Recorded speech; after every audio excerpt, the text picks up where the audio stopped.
Bom, gente, eu vou cumprimentar aqui para conversar com a gente. Esse programa é difícil, confesso a vocês, é muito difícil fazer um programa, até porque eu sou vizinho de tudo que aconteceu, eu moro muito perto do Complexo do Alemão. Inclusive, eu registrei ontem aqui durante a nossa live os helicópteros sobrevoando aqui a região, muito barulho de helicópteros, de sirenes, de polícia, enfim. Eu confesso a vocês que é uma edição muito difícil de colocar no ar, mas vamos seguir em frente. E eu vou saudar para conversar com a gente o delegado aposentado de Polícia Civil, doutor em Ciência Política e coordenador do movimento Policiais Antifascismo, Orlando Zacconi. Orlando Zacconi, bom dia. Bom dia, Anderson. Bom dia aí aos ouvintes, né, do Faixa Livre.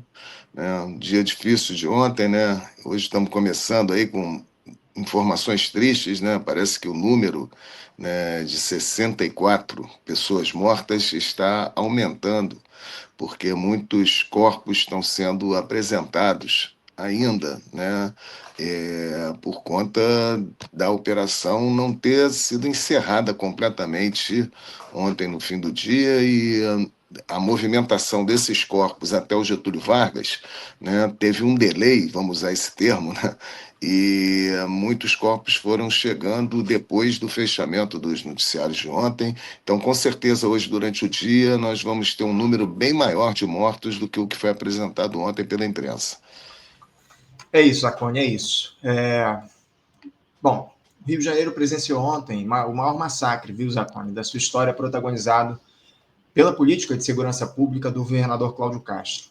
Pelo menos, como eu disse aqui, 64 pessoas morreram, números, por enquanto, oficiais, 4 delas policiais e 81 pessoas foram presas em uma mega operação contra o Comando Vermelho nos complexos do Alemão e da Penha, na zona norte aqui da capital. Mais de 2.500 policiais foram destacados para mais uma etapa da Operação Contenção, uma iniciativa permanente do governo do estado de combate ao avanço do crime organizado por territórios fluminenses.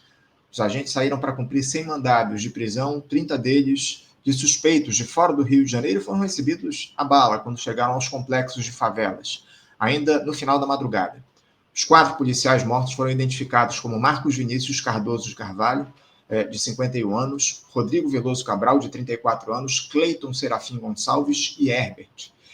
São essas informações que a gente tinha até então. No início da tarde, o tráfico orquestrou represálias em vias ou em várias partes da cidade. Barricadas com veículos tombados ou entulho foram feitas na linha amarela, na autoestrada Grajaú-Jacarepaguá e na rua Dias da Cruz, no Meier, entre muitos outros locais. Rio de Janeiro, Zacconi, virou palco de conflito ontem, onde a principal vítima sempre é a população, que se vê refém dessa dinâmica de combate ao crime organizado que só produz horror e mortes.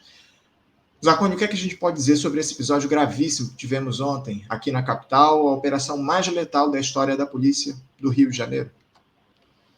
Então, a primeira coisa que a gente pode observar é que a aposta nessa política de produção de cadáveres, que nós já sabemos que não resolve o problema, isso aí é claro, porque nós temos essa política militarizada de segurança pública que gera, né, todas essas operações letais nas comunidades há mais de 30 anos. Isso é um fato. Né? E agora o que a gente pode ver que é preocupante é que eles estão dobrando a aposta num remédio que não funciona. A última operação mais letal do Rio de Janeiro, que por sinal foi realizada no primeiro governo do Cláudio Castro, né, no Jacarezinho, produziu 28 pessoas mortas, né, e um policial morto. Agora, desses, né, do total de pessoas, só um policial. Agora nós temos a aposta dobrada. Mais de 60 até agora, o que acho que hoje, durante o dia, nós vamos ter a notícia que nós vamos ter mais de 80 pessoas mortas, com 4 policiais mortos. O que me chama atenção nas novidades é, primeiro, a sensação que vem dos debates nos grupos, né, que eu pude observar, né, de policiais na internet, preocupados, né, com a posição que o governo tem apresentado de completa indiferença a jogar esses policiais num campo de guerra, porque agora eles estão vendo, né, que também muitas vidas de policiais vão aumentar conforme a aposta é dobrada, né? Então, não aumentou o número de pessoas mortas pela polícia, né? Dobrou o número de policiais mortos. E isso é uma preocupação para os policiais também, porque se nós ainda não temos uma visão de que uma ação policial que produz mortes é uma operação fracassada, né? Quando a gente coloca agora que uma ação policial que produz mortes de policiais, aí não tem como a gente considerar isso positivo, né? Então, no debate público, né, está cada vez mais claro a derrota desse projeto. Mas por que que ele se mantém e por que, né, a aposta, né, nisso tudo? Primeiro, porque ainda falta por parte daqueles que produzem o debate, aí, Anderson, eu vou incluir aí a mídia corporativa.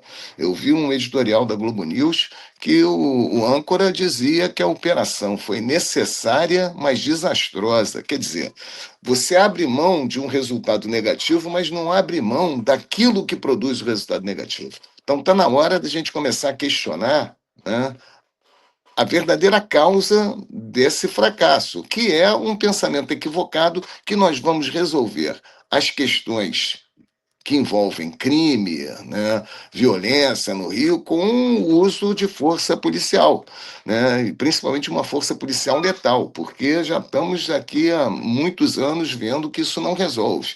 Aí todo mundo pergunta, mas o que resolve? Olha, o que resolve nós vamos discutir. O que não resolve, nós já sabemos, né? Então, agora vem a notícia hoje, né, não sei se você acompanhou, de que as forças, o governo federal, junto com o município e junto com o governo do estado, vão promover uma ocupação desses territórios. Quer dizer, é necessário, né, que essa tragédia aconteça para que a gente possa partir para uma outra alternativa que não seja essas operações militarizadas. Essa é que é a questão. Então, está na hora de dar um basta. Eu acho que o que aconteceu ontem no Rio de Janeiro pode ser um marco para que a gente definitivamente coloque um basta para essa política de produção de cadáveres que não gera absolutamente nenhum avanço naquilo que a gente diz querer enfrentar. Nenhum, né? Então, acho que esse momento é o momento das forças políticas, né, do campo progressista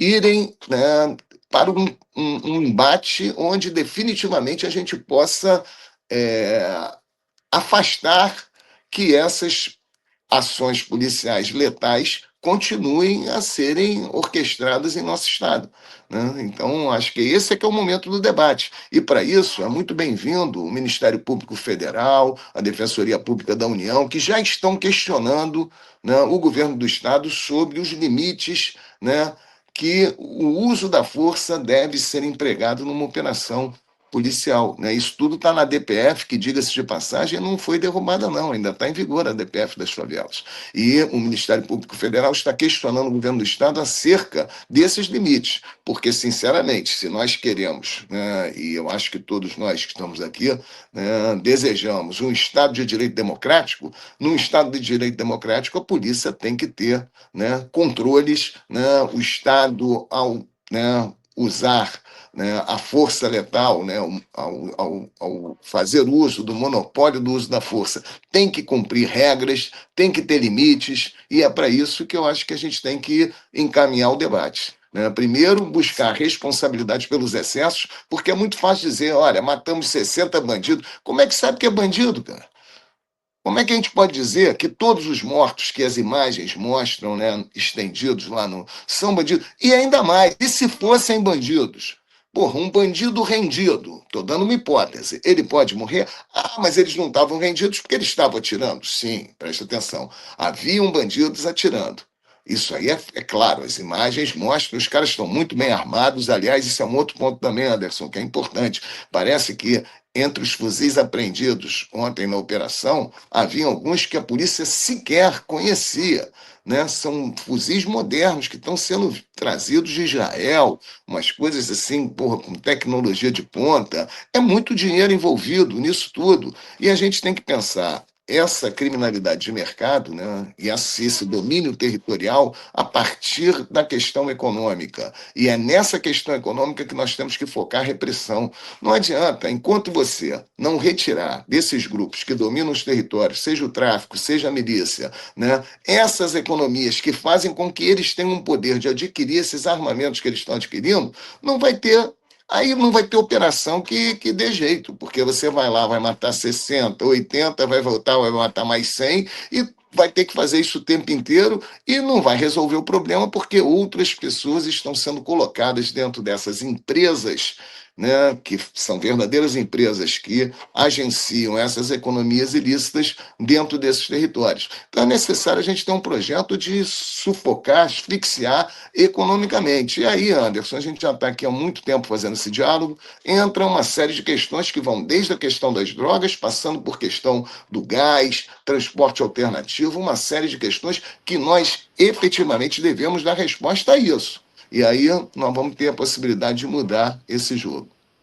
Zacone, a gente vai passar por uma série de temas aí que você citou na tua resposta. Pessoal, ó, vocês querem fazer questionamentos aqui, mandem seus superchats para a gente fazer o diálogo aqui com o Orlando Zacone no programa de hoje. Eu quero colocar na tela, o Zacone, uma imagem, peço até desculpas aos nossos espectadores, uma imagem que surgiu no dia de hoje. Os moradores lá do Complexo da Penha colocaram os corpos das pessoas que foram mortas, de parte delas lado a lado, numa praça por lá. Vou colocar aqui a imagem na tela. Ó. Dezenas de corpos cobertos ali com toalhas, com lenços, com lençóis, enfim. Então, aí numa praça, lá no Complexo da Penha. Imagens do G1, né, o portal de notícias da Globo.com. Negócio inacreditável a situação que a gente observa aí, essas imagens do horror que tivemos aqui no Rio de Janeiro no dia de ontem, o Zacone. Eu queria, a partir disso, te fazer uma pergunta muito simples e direta. Na tua avaliação, quem é o principal responsável por esse massacre que a gente teve ontem nos complexos do Alemão e da Penha? É o governador Cláudio Castro? Está além dele essa responsabilidade do que nós tivemos ontem no Rio de Janeiro? Bom, é o Cláudio Castro e não é o Cláudio Castro. A resposta é essa. É o Cláudio Castro porque ele é o governador e ele é que dita a política de segurança. Mas não foi ele que inventou essa política de segurança. Agora, os limites estão sendo estendidos, né? Evidentemente que aquele que é detentor de 2 recordes, né, de ações letais da polícia, ele quebrou seu próprio recorde dobrando a aposta. Isso não pode ficar, né, esquecido. Mas também não podemos achar que foi, né, a partir dos governos Cláudio Castro que a polícia começou a atuar nessa forma letal dentro das comunidades. Então, por isso que eu acho que, ao mesmo tempo que nós temos que responsabilizar o governador, a gente também tem que ter uma visão mais ampla para dizer que essa política de segurança letal tem sido utilizada, inclusive, em estados governados pela esquerda, como é o caso da Bahia, que conseguiu o feito inédito de produzir mais mortos, mais cadáveres do que, né, o governador Cláudio Castro. Então, quer dizer, a coisa é mais complexa, né? Nós estamos aí diante de um dispositivo, segurança pública é um dispositivo que tem sido utilizado como forma de governo no mundo inteiro. O Brasil é um grande laboratório, né? Eu acho que desde do final do século XX, né, isso está num livro importante chamado Planeta Favela, né, que um urbanista estadunidense, aliás, ele é canadense e mora nos Estados Unidos, né, já tinha observado que documentos do Pentágono apontavam que o controle social do século XXI seria feito através de ocupação militar de áreas pobres. Essa ocupação militar de áreas pobres, o Rio de Janeiro é um grande laboratório. Nós já tivemos a UPP, onde foi transferido o governo das comunidades para o comandante militar. Nós temos agora essas operações militares constantes, produzindo cada vez mais cadáveres. Mas isso tudo é um cenário que está dentro de um contexto transnacional. Né? Nada diferente, quer dizer, mas, lógico, é diferente também, mas em termos de projeto de controle militar de áreas pobres, nada diferente do que acontece em Gaza, nada diferente do que acontece, né, em vários pontos, né, do planeta onde os bolsões de pobreza têm sido controlados através de ações militares, de controle militar. Esse é um ponto que eu acho relevante, porque nós não podemos ser seduzidos pelo discurso de que o Exército, né, a Marinha, a Aeronáutica, as Forças Armadas vindo em auxílio às forças policiais, que nós vamos, né, resolver o problema, não, nós vamos piorar o problema. Né? Porque realmente o uso, né, das forças militares para esse tipo de controle social, como é que a gente tem que fazer? Né, que é a grande questão. Volto a repetir, nós vamos precisar enfrentar a questão econômica. Agora, a pergunta que você me faz, de quem é a responsabilidade, nós temos um modelo econômico, e aí se a gente for fazer um discurso, uma fala crítica, que é o que nos cabe enquanto, né, do campo político da esquerda, né, nós não podemos deixar de falar que o modelo econômico prevê meio que isso. Né? Hoje, né, para se manter o sistema econômico na forma neoliberal, né, desse capitalismo tardio, né, existe sobra de pessoas. Existe refúgio, sobra de gente que não está incluída nem como consumidor, nem como produtor. Então, essas pessoas, infelizmente, é um projeto transnacional também, estão sendo alvos de um massacre, né, de uma política que, né, alguns filósofos chamaram de tanatopolítica, né, Michel Foucault, né, necropolítica, ou seja, as designações são muitas, mas isso já é algo que tem sido estudado, né, desde o final do século XX, né, e que é o que está acontecendo hoje. Essa quantidade de pessoas mortas, né, em ações do Estado, de um Estado assassino, né, faz parte de um projeto de poder político que vê o extermínio de determinados grupos como uma forma de manutenção da estrutura político-econômica. E aí, meu amigo, para a gente enfrentar essa questão, só um projeto de poder popular onde aqueles que estão sendo alvos dessa política de extermínio possam se rebelar e estabelecer um novo projeto. Né? Sem dúvida alguma, Zacone. Eu queria trazer aqui uma outra questão a você, porque o governador Cláudio Castro, numa entrevista que ele deu à imprensa, ele disse que o governo federal negou ajuda para as operações policiais no Rio de Janeiro, que por isso o Estado estava sozinho nessa ação. Abre aspas, tivemos pedidos negados 3 vezes. Para emprestar o blindado, tinha que ter GLO, e o presidente Lula é contra a GLO. Cada dia uma razão para não estar colaborando, fecha aspas. Parece que depois ele se arrependeu disso, enfim, ligou para Gleisi Hoffmann, dizendo que foi mal interpretado, não era o que ele queria dizer, culpar o governo Lula, enfim. Só para lembrar aqui os nossos espectadores, a garantia da lei e da ordem, a GLO é uma operação prevista na Constituição que autoriza o uso das Forças Armadas em ações de segurança pública em situações excepcionais. O governador afirmou ainda que a operação desta terça-feira tem muito pouco a ver com segurança pública e que a guerra, abre aspas, a guerra que está passando dos limites, fecha aspas, cobrando apoio da gestão Lula.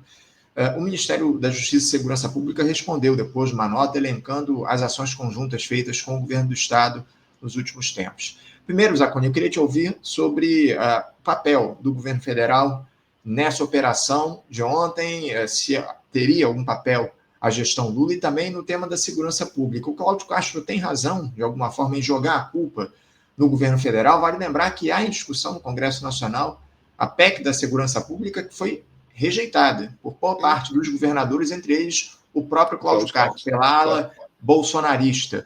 Fala um pouquinho a respeito disso, o papel do governo federal e dessa culpa que o Cláudio Castro tenta jogar na gestão Lula.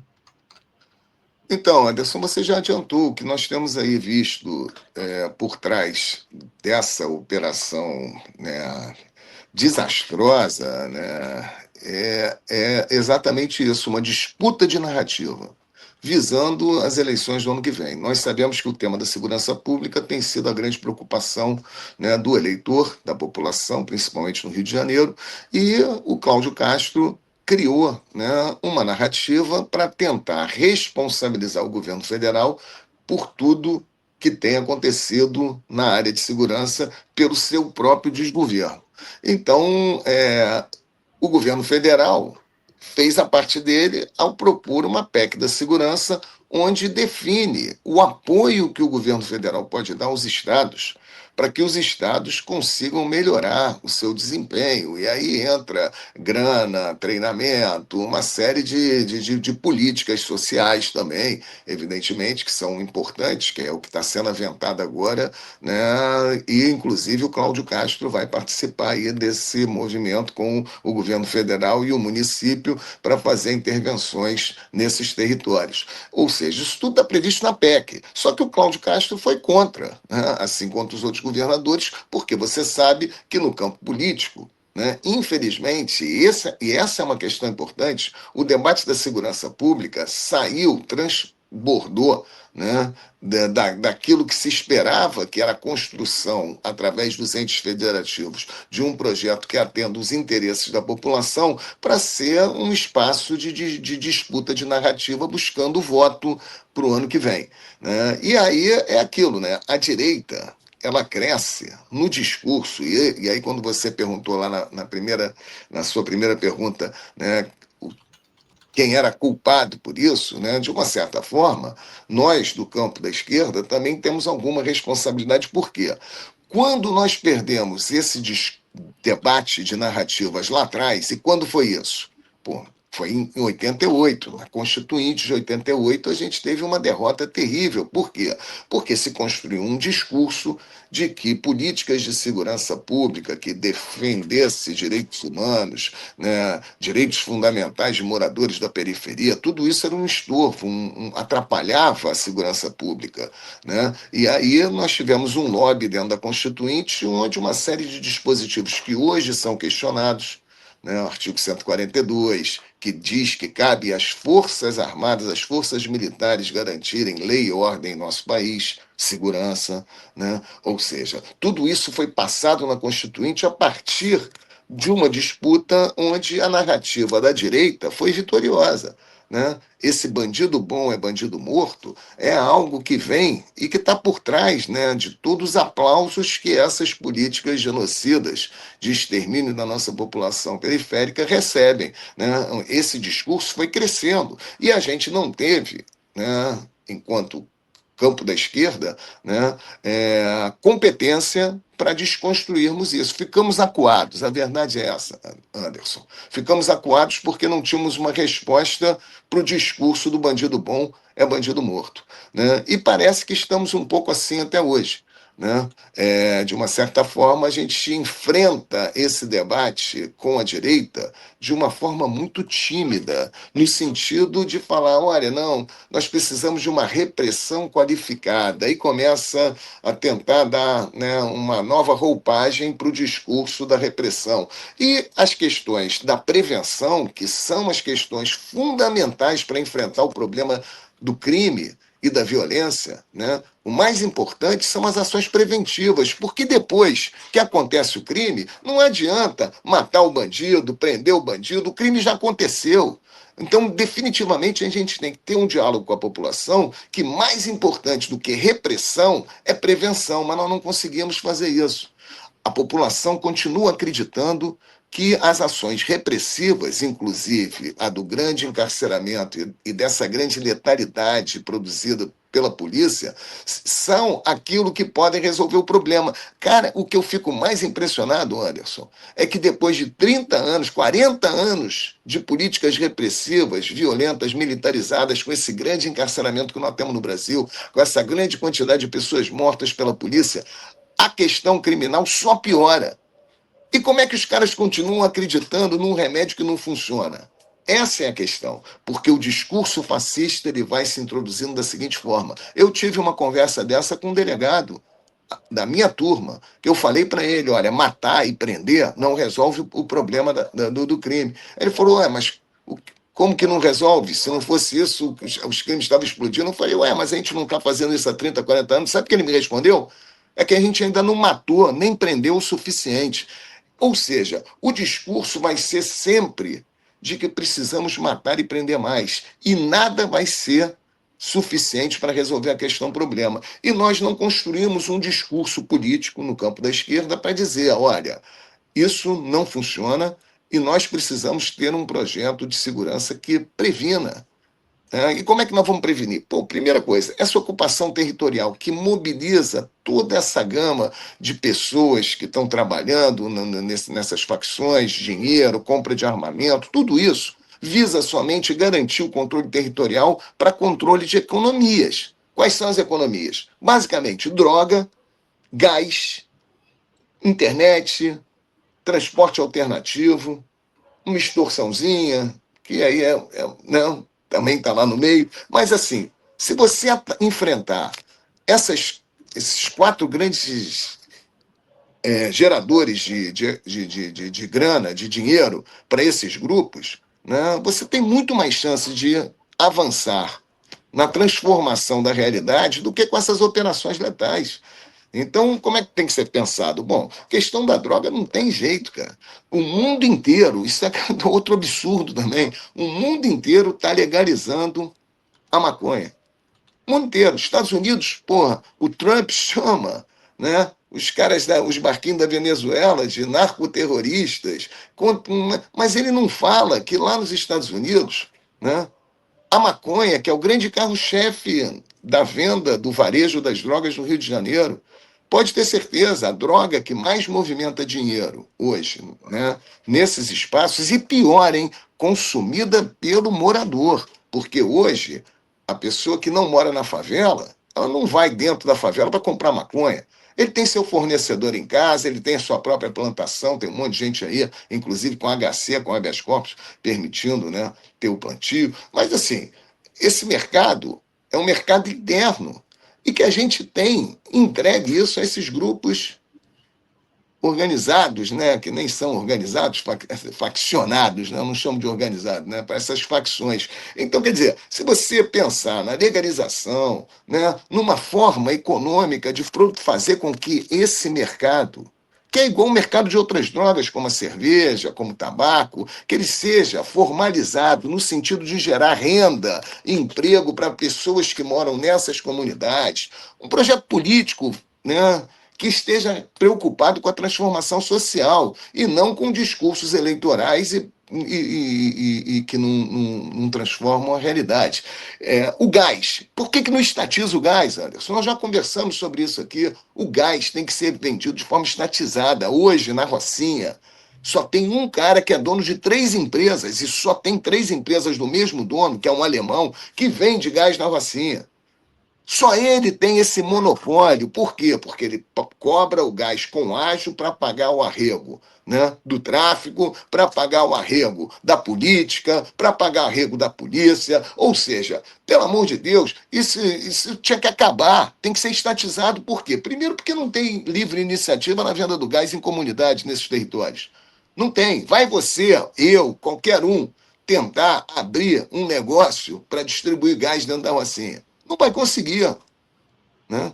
Então, quer dizer, acaba com essa palhaçada, entendeu? Estatiza a venda do gás. Imagina na Rocinha, 150 mil moradores. Imagina o Complexo do Alemão também, Complexo da Penha. Está tudo dominado. E aí, o Estado não faz nada. A única coisa que o Estado quer fazer é entrar lá para matar pessoas que são suspeitas ou que são criminosas ou que, né, se dizem suspeitas e criminosas pela polícia. Ou seja, amigo, está muito difícil, né, e eu acho que nós não vamos resolver isso somente nas eleições com um discurso de vamos ganhar voto. É necessário um projeto mais amplo que tenha interesse em transformar essa realidade. Eu não estou vendo isso hoje em nenhum campo político em nosso país. Eu acho que o tema da segurança tem sido apropriado somente para discursos de ocasião, né, tanto no sentido da produção dessa política letal, como até no sentido da crítica, porque aqueles que estão fazendo a crítica também não estão propondo um modelo de transformação, não tem um projeto para a transformação dessa realidade. Zaconi, você falou de discurso, chegou um superchat aqui para mim do Renato Melo, daqui a pouco eu coloco na tela, mas você falou de discurso ao longo da tua fala, e eu queria te perguntar o seguinte, o governador Cláudio Castro, ele utilizou o discurso, classificou o que acontece no Rio de Janeiro hoje como uma guerra. Isso, de alguma forma, contribui para a solução do problema? Que tipo de efeito esse discurso produz na atuação das próprias forças de segurança, quando o governador classifica o que acontece no Rio atualmente como uma guerra? Esse discurso da guerra é uma grande invenção, né? A guerra é um conceito que necessita de forças que tenham, né, um aparato com certo equilíbrio. Isso não existe. Nós sabemos que o Estado, isso já foi provado em várias ocasiões, ele é muito mais forte do que qualquer grupo, né? é, dessas facções que ocupam os territórios aqui no Rio ou em qualquer lugar no Brasil. O Estado, se ele quiser entrar, dominar, né, ele vai fazer aquela tomada do alemão lá na época ainda do governador Cláudio, do governador Sérgio Cabral, né, que foi a primeira tomada do alemão, provou isso, né? Na hora que botar anfíbio, né, o aparato militar, não tem jeito. Os bandidos vão sair, vão se render. Né? E eles sabem disso. Aliás, é bom lembrar que esse armamento adquirido pelos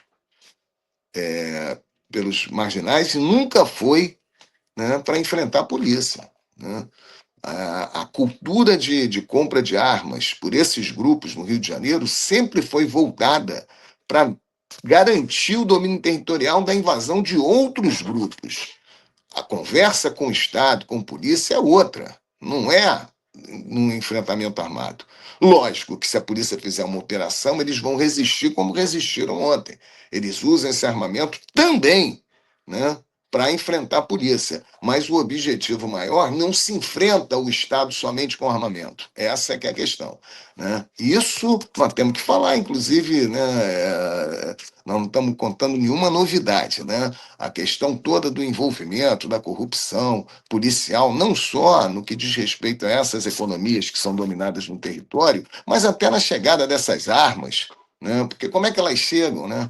Quem é que vende, né? Quem é que está por trás? Então tem muito agente público envolvido, né? Nós já tivemos algumas investigações falando, inclusive, de desvio desses armamentos do próprio Exército. Então, ou seja, a questão é muito mais ampla. Né? E requer realmente um governo forte que tenha vontade de fazer a transformação. E eu não estou vendo nada disso. Né?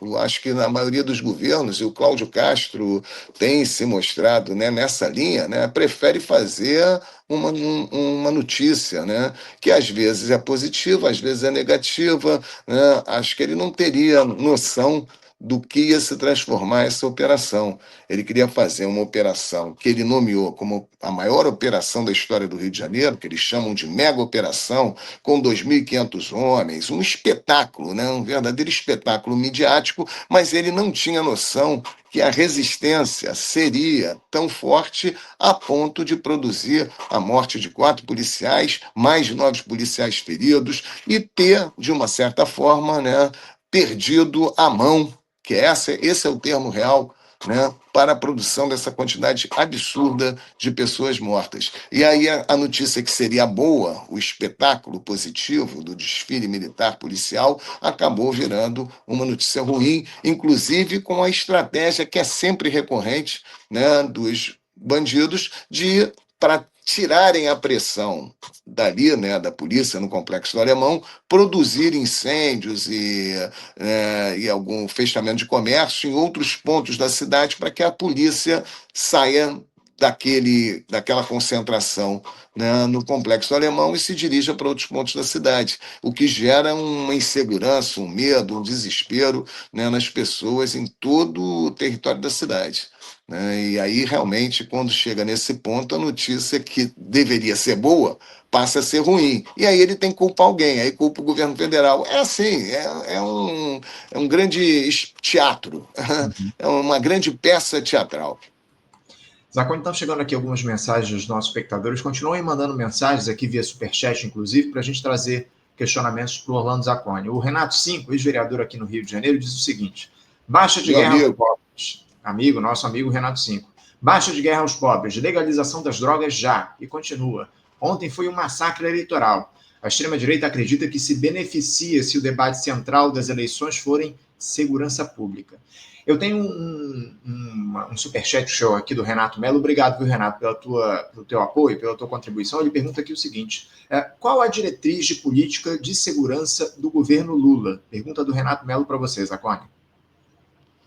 Então, não está muito clara, né? Porque, repara, desde o início, a gente manteve uma coisa que eu acho muito prejudicial e que o governo Lula manteve, que é a cooptação do tema da segurança pública pelo mundo jurídico. Isso tem a ver com a divisão do Ministério da Justiça e Segurança Pública em um Ministério da Justiça e um Ministério da Segurança Pública. Então, repara, essa cooptação ela só existe no Brasil, né? Você vê juristas, né, que estão na linha de frente no tema da segurança pública, né? Segurança pública é algo que é diferente da justiça, né? Quem quiser, né? Isso não precisa ser um gênio da ciência política para observar, né? A forma como, né, a segurança pública é pensada é completamente diferente da forma como justiça é pensada, né? Então cabe à justiça fazer controle da segurança pública. Mas se você bota a segurança pública do lado da justiça, esse controle desaparece. É isso que tá realmente sendo importante, né? Porque no debate sobre a criação do Ministério da Segurança Pública, pouco se fala que essa separação é para forçar um controle maior do Poder Judiciário sobre, né, as ações de segurança pública. Inclusive, eu defendo, e isso poderia ter sido avançado no governo Lula, que a responsabilidade pela investigação dessas pessoas que morreram na operação de ontem seja do Ministério Público, estadual ou federal, acho até que federal, né? Porque, repara, o que acontece hoje? A Polícia Civil participa de uma operação que resulta em mais de 60 pessoas mortas. Quem é que vai investigar se essas mortes foram realizadas dentro, né, dos limites legais ou não? A própria Polícia Civil. Quer dizer, não faz sentido nenhum, né? Então, nós precisamos aumentar, e eu acho que nisso o governo Lula não avançou, e deveria ter avançado, o controle, né, sobre o uso da força policial, né, o controle sobre as ações policiais, principalmente as ações policiais letais. Então, por enquanto, o governo está muito tímido, disputando um espaço de colaboração com os entes federativos, que é o caso da PEC da Segurança Pública do Lewandowski.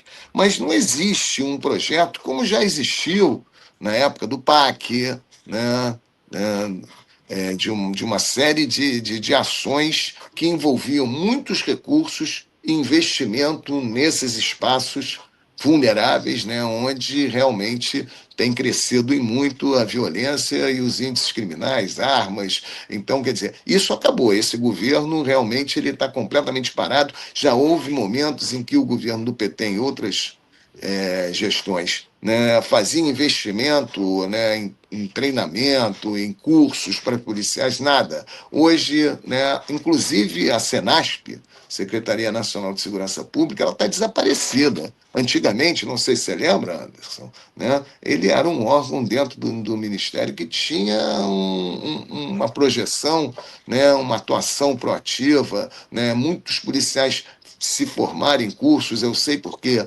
eu faço parte, conforme o Anderson anunciou, do movimento Policiais Antifascismo, e eu conheço policiais no Brasil inteiro que se colocaram no nosso campo político muito pela formação que foi propiciada a esses policiais através dos cursos da Senasp. Isso tudo acabou. Então, acho que o governo teme muito ações, né, diretas na área de segurança com medo de perder voto. Acho que hoje, infelizmente, né, a política do governo PT é não se aproximar muito do tema da segurança pública, né, sem ter, né, uma PEC que garanta, né, os limites da participação para ele não ficar misturado. Né? Porque, repara, o Cláudio Castro, governador, reclama que o governo federal não estava na operação de ontem. Ainda bem, né? Porque, sinceramente, se o governo federal tivesse junto com o governo estadual na operação de ontem, porra, nós estávamos arrasados. Né? Então, temos que ainda ficarmos felizes do governo não ter participado disso. E a PEC da Segurança Pública meio que diz isso, que o governo federal pode participar desde que ele também coloque diretrizes. Né? E uma das diretrizes, por exemplo, que seria muito importante, né, do governo federal, e eu acho que isso está inclusive previsto de alguma forma hoje na estrutura lá do Ministério, é a redução, porque nós temos aí, né, o compromisso de redução com homicídios. Então, como é que tu vai ter um compromisso com redução de homicídios produzindo numa operação, né, parece que mais de 80 mortos, como foi a operação de ontem? Então, ter esse compromisso com diretrizes, é isso que o governo federal busca com a aprovação da PEC. E é isso que eu acho que está acontecendo hoje com o governo. Ele quer estar ligado à segurança pública, mas desde que mantendo, né, diretrizes e princípios para que ele não fique misturado com isso tudo que está acontecendo. O Zacone, chegou um outro comentário aqui, um outro superchat do Raul Assis. Obrigado, viu, Raul, pelo apoio. Ele diz aqui o seguinte: li uma vez que pelo menos 40% das mortes pela polícia seriam de pessoas inocentes. Procede? E se sim, o Ministério Público realmente tem que investigar? Raul Assis perguntando para você, Zacone. Então, primeiro que eu acho um grande perigo essa coisa de pessoas inocentes serem as únicas que teriam proteção à vida, né? Justamente por isso, porque quem é inocente, quem é culpado? Hoje, né, de acordo com a lógica do sistema punitivo, se o morto numa ação policial tiver passagem pela polícia, ele já é culpado. Porra, não faz sentido, né? A polícia não pode estar autorizada a matar pessoas que têm passagem criminal. E é isso que nós estamos vendo, né? Quando aparece, né, uma operação que mata um grande número de pessoas, a própria imprensa fica discutindo quantos tinham antecedentes, quantos não tinham, né? Como se aqueles que não tivessem antecedentes criminais contemplassem a proteção à vida e os que não tivessem pudessem ser executados. Então, isso, em termos de princípio, dentro de uma estrutura de um Estado democrático de direito, não pode ser admitido, né? Pessoas que têm passagem na polícia, elas também têm que estar submetidas a um devido processo legal. Nós não podemos autorizar a polícia, né, execuções extrajudiciais baseados no antecedente criminal da pessoa, né? Até porque essa é uma grande tragédia. Fica todo um debate em cima, né, de se o morto na ação policial era ou não era bandido. Eu tive no caso Amarildo, que foi um caso emblemático há muito tempo, né? Tem mais de 10 anos, foi em 2013, né? Onde um pedreiro, auxiliar de pedreiro, né? Até hoje todo mundo nomeia o Amarildo como pedreiro para mostrar, olha, ele não era bandido. Ou seja, se tudo que aconteceu com o Amarildo, né, tivesse ocorrido com Amarildo sendo identificado como traficante, ninguém seria responsabilizado, porque hoje, no Brasil, né, torturar, executar traficante não é crime. Né? Mas aonde isso está escrito? Em lugar nenhum. Né? Em práticas que são, inclusive, homologadas pelo Poder Judiciário. Eu, no doutorado em Ciência Política da UF, estudei os pedidos de arquivamento que o Ministério Público faz dos inquéritos instaurados quando um policial mata alguém.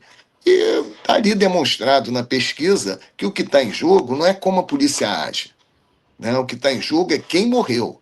Se ficar provado no inquérito que quem morreu tinha uma passagem por tráfico, era envolvido no tráfico, ele pode ter 10 tiros nas costas, tiro na nuca, tiro a queima-roupa, podem ter elementos objetivos de execução que o policial não será responsabilizado, porque existe uma política de Estado no Brasil que autoriza, né, o extermínio de pessoas identificadas como criminosas. E isso é um grande perigo, porque qualquer pessoa identificada como criminoso pode ser executada. E é isso que acontece nessas operações. Né? O que vão buscar agora, o que a polícia deve estar fazendo agora, não é demonstrar que aquelas pessoas que morreram estavam num confronto com a polícia, porque isso não precisa ser demonstrado, né? O que precisa ser demonstrado é que aquelas pessoas têm algum envolvimento com o tráfico. Aí vão puxar lá na folha de antecedentes criminais, às vezes uma passagem que o cara teve quando era menor ainda, mas vai contar para legitimar essa ação letal. Eu acho, Anderson, que a gente tem que sair dessa arapuca também, e aí respondendo, como é que chama o ouvinte aí, O, tá o, no, que fez a o Raul pergunta? Assis, Raul Assis. O Raul, então, Raul, eu entendo a sua pergunta porque a gente trabalha com essa lógica, inclusive pela imprensa corporativa e pela imprensa alternativa também. Todo mundo fica discutindo se quem morreu era bandido ou não era bandido, como se a gente tivesse, né, autorização para que a polícia, né, executasse bandidos. Então, quer dizer, acho que a gente tem que sair dessa arapuca. O que a gente tem que discutir não é essa legitimidade da polícia matar bandidos ou inocentes? Onde está a legitimidade? O que a gente tem que estar discutindo aqui é um modelo de política econômica voltado para a produção de cadáveres que eu acho que a gente não deve aceitar no nosso país, principalmente sabendo o histórico que nós temos no nosso país, né, da construção desse inimigo como sendo, né, o negro pobre, né? Então a gente repete, né, a cena que o Anderson mostrou aí dos corpos, né, remete a Canudos, remete a, né, o Contestado, remete a uma série de períodos históricos no nosso país, onde se constrói, né, aqueles que colocam medo, né, a um modelo econômico estabelecido, ao status quo, como sendo os grandes inimigos da nação, e realmente essas políticas acabam resultando nesses massacres. Zacone, o Renato Cinco, ele mandou uma mensagem aqui novamente dizendo o seguinte: a TV Globo está contabilizando 114 mortos. É por aí. 114 mortos a partir dessa ação. Porque parece que os 50 mortos que estariam sendo exibidos ali naquela praça, na Penha, eles não estariam contabilizados nessa conta. Enfim, não. Vamos Não, é verdade, Anderson. Inclusive, essas imagens foram feitas de manhã. Se você for reparar, você já tem a luz do dia. Aqueles corpos que estão aparecendo na imagem que você mostrou são corpos que estão ainda dentro do complexo. E, portanto, não chegaram. Aliás, ontem a barbárie foi tão grande, Anderson, é bom deixar isso registrado, que o Hospital Getúlio Vargas teve que fechar. Imagina. Olha só que absurdo. Aí, aproveitando até a presença do Renato Cinco na questão dele, vou trazer um ponto interessante que diz respeito à falácia, à mentira da chamada guerra às drogas. Você sabe que toda criminalização das drogas passa por um bem jurídico que é protegido. Todo crime protege um bem jurídico. Por exemplo, o homicídio. Qual é o bem jurídico que o crime de homicídio protege? A vida, né? Furto, roubo. Qual é o bem jurídico que a definição do roubo e do furto protege? A propriedade. E no caso das drogas, qual é o bem jurídico que a criminalização do tráfico, ou mesmo da conduta do usuário, que infelizmente no Brasil ainda é crime, né? Não punido com prisão, mas é crime. Esses crimes da lei de drogas, que são vários, eles protegem que bem jurídico? Pasme, Anderson, a saúde pública. Então, repara, é para proteger a saúde pública, isso no discurso, eu estou falando do discurso jurídico. Para proteger a saúde pública, nós proibimos condutas relacionadas às drogas proibidas. Ontem, uma operação que visava, em tese, proteger a saúde pública, fechou um hospital público. Ou seja, né, nós tivemos um hospital público fechado para atendimento à população, para contabilizar os cadáveres produzidos na operação do governador Cláudio Castro, né? Então, repara, não existe nada que ofenda mais a saúde pública do que essa política de enfrentamento à questão das drogas, essa política militarizada, proibicionista. Então, o Renato Cinco tem toda a razão, né? E eu vou até um pouco além. Ainda que não resolva todos os problemas da ocupação territorial, e eu sei que não, porque hoje a droga não é a única economia que está envolvida, né, nesse jogo, né? A legalização da maconha, não vou nem falar de todas as drogas, não, mas a legalização da maconha já seria quebrar uma perna econômica fortíssima, né, que sustenta essas facções, principalmente aí tanto o tráfico como a milícia, porque a milícia também vende droga hoje, né? Principalmente no que diz respeito à aquisição de armamentos. Essa é uma discussão. Anderson, só desculpa. Uma coisa que é importantíssima ser falada. O Estado, ele está no meio da balança que disputa o domínio territorial. Repara, eu sou de uma época na polícia, eu fiquei 23 anos na polícia. E num período de 2010, né, até 2010, acho que de 2008 a 2010, eu fiquei na coordenação do controle de presos da Polinter. Um policial que estava no controle de presos virou para mim e falou assim: doutor, tem uma novidade na Polinter. O número de presos do seguro ultrapassou o número de presos do Comando Vermelho. Sabe o que isso significa, Anderson? Que as áreas territoriais das milícias tinham ultrapassado as áreas territoriais do Comando Vermelho. Claro, porque como é que você sabe se o preso é do Comando Vermelho ou se ele é do seguro? Seguro seriam, na época, todos aqueles presos que não eram do Comando Vermelho. Pelo território. Você é da onde? Eu sou de Campo Grande. Você é seguro. Você é da onde? Eu sou do Borel. Você é Comando Vermelho. Ou seja, a definição, né, da facção dos presos era dada pelo território. E naquele momento, de forma inédita, em 2009 ou 2010, não me lembro o ano, o número de presos do seguro tinha ultrapassado o número de presos do Comando Vermelho. Naquele momento, eu não sei se você lembra, mas os mapas da ocupação territorial pelas facções no Rio de Janeiro demonstravam que a milícia avançava num território maior do que o do Comando Vermelho. Lembra disso?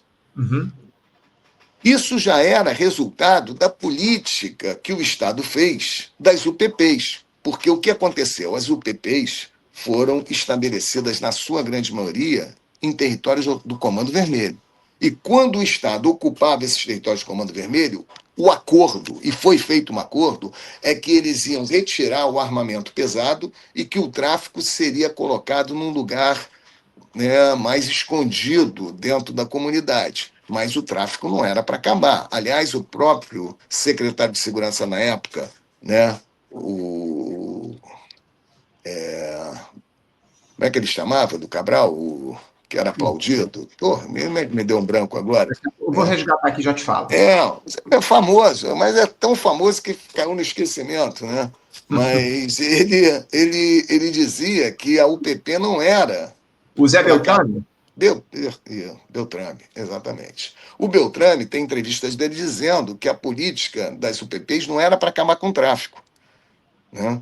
O tráfico continuava, só que numa forma não ostensiva.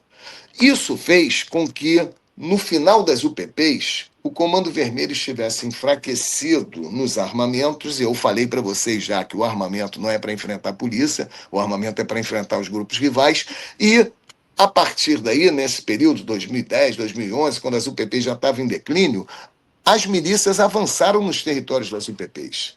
Isso é fato histórico, né? Aí, o que acontece? Veio, né, a DPF das favelas. O que a polícia fez? A gente não falou da DPF das favelas, mas ele está nesse jogo por quê? A polícia aproveitou que tinha restrições para fazer operações, continuou a fazer algumas operações, mas deixou literalmente o Comando Vermelho retomar os territórios perdidos para a milícia. Então, o que acontece? Você começa a ver o Comando Vermelho voltar a se armar, retomando os territórios que a milícia tinha. Aqui no caso da Muzema, né, tinha tomado deles. E aí o que acontece?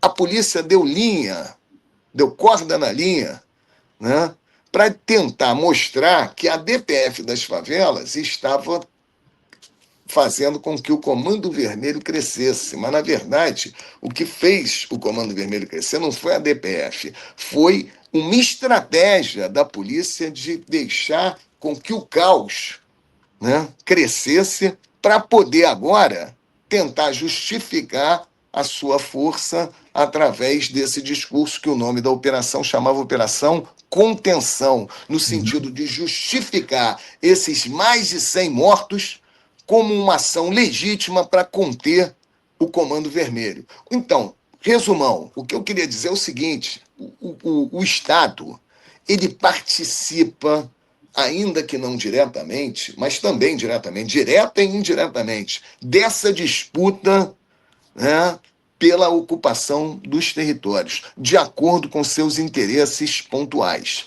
Então, bom, se for para termos Olimpíadas e Copa do Mundo, vamos fazer um projeto de ocupação, mas terminar as Olimpíadas e a Copa do Mundo, tira todo mundo. Foi isso que fizeram, né?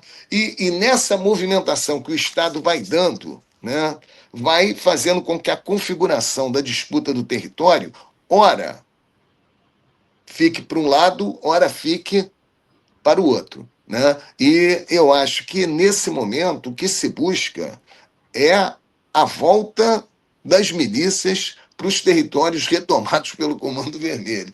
O que nós vamos ver, né, a partir desse momento é um enfrentamento cada vez mais acirrado com o Comando Vermelho, e pode anotar o que eu estou falando aqui, Anderson, para a gente falando daqui, sei lá, 1 ano, 2 anos, as milícias vão voltar a crescer. É isso.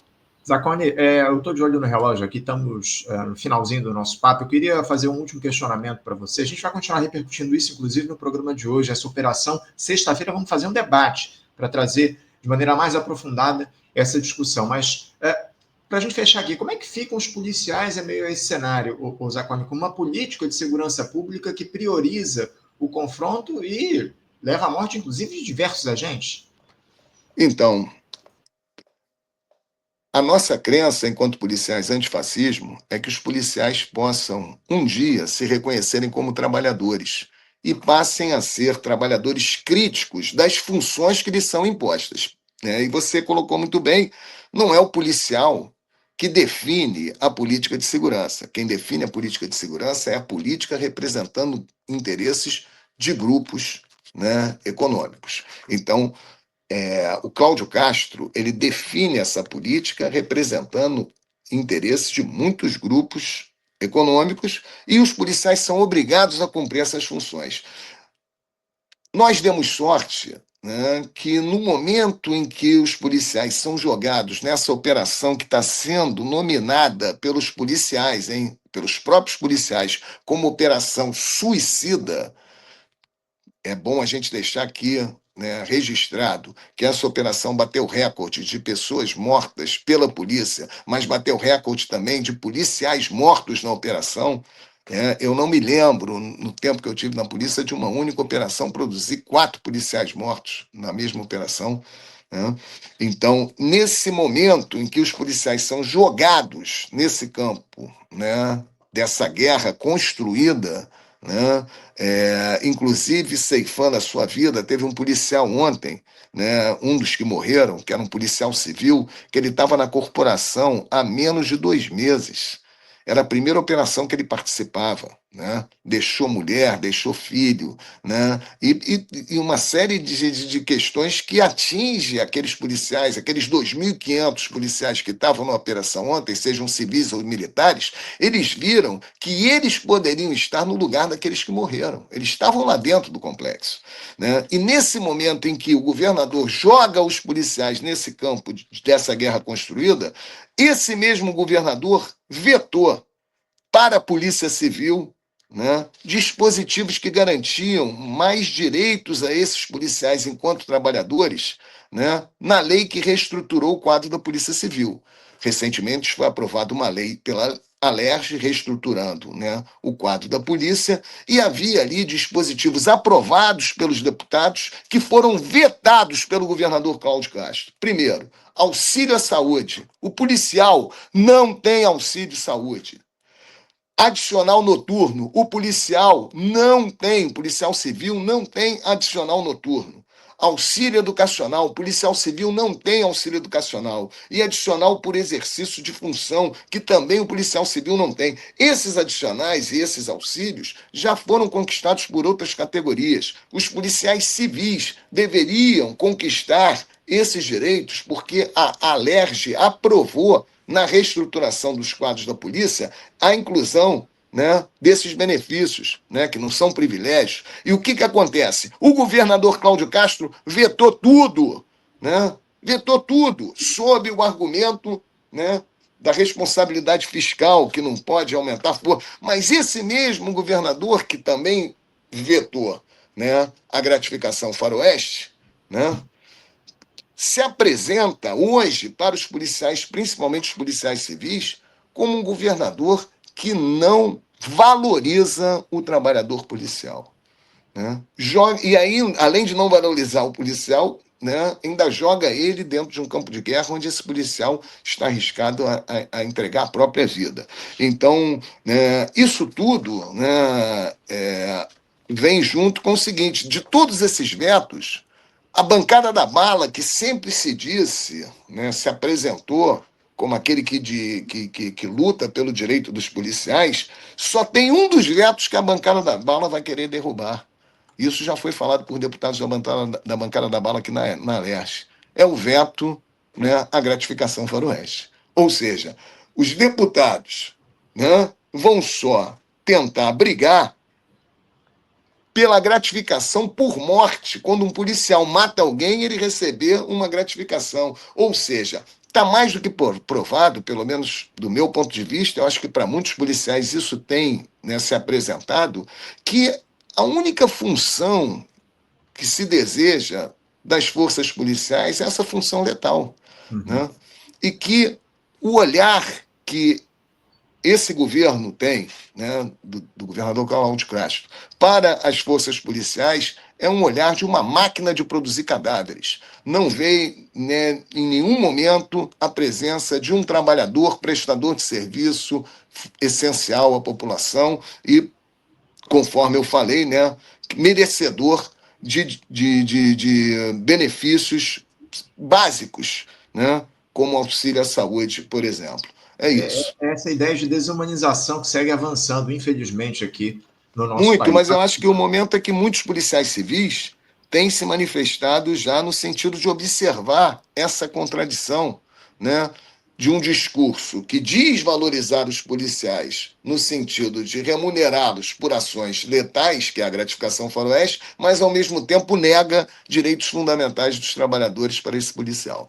A gente, inclusive, tratou desse tema da gratificação faroeste aqui no programa, que foi vetado pelo governador Cláudio Castro. Ô Zacone, a gente vai continuar tratando, acompanhando essa situação grave que tivemos ontem lá no Alemão e na Penha. Vamos, daqui a pouco, conversar com a professora Silvia Ramos para analisar tudo isso aqui no programa. Por hora, eu quero agradecer muito a tua presença aqui conosco, Zacone. Obrigado por abrir o programa de hoje, tratando de um tema tão sensível como esse, tão importante, acima de tudo. Obrigado mais uma vez, viu? Obrigado a você, Anderson, pelo espaço aí. Um abraço a todos. Grande abraço, até a próxima. Tchau, tchau. Conversamos aqui com Orlando Zacone. Orlando Zacone, que é policial, delegado aposentado de Polícia Civil, doutor em Ciência Política e coordenador do Movimento Policiais Antifascismo